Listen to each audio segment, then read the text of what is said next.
C'est le calme avant la tempête. Première fois que ces bâtards d'eau sont installés sur les quais à Saint-Gilles-Croix-de-Vie. On les installe sur 3-4 endroits où l'eau pourrait rentrer en ville.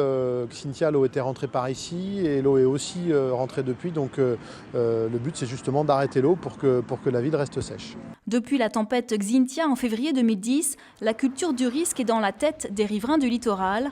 Désormais, ils comprennent les travaux de défense contre la mer, comme ici, sur le secteur des Mouettes. Une petite trentaine de kilomètres d'aménagement qui ont déjà été réalisés sur à peu près 80 qu'il faudra faire d'ici 2020. Et l'ensemble de ces chantiers permettent de confronter la qualité de ce qui a été produit, la résistance aussi au fil du temps aux assauts de la mer. Et donc nous avons cette culture qui n'est plus simplement une culture théorique, une culture de technicien, mais une culture de l'expérience. Malgré l'alerte orange, vague submersion, les badauds n'ont pas pu s'empêcher de venir admirer ce spectacle des éléments déchaînés à marée haute. J'aime la mer et surtout quand elle est en colère. Quand elle est en colère, alors là, c'est... Je vais quand même m'exprimer, elle donne toute sa beauté. C'est grandiose, la nature est quand même belle.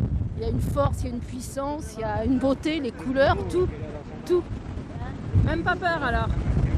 J'irai pas à côté. De loin, oui.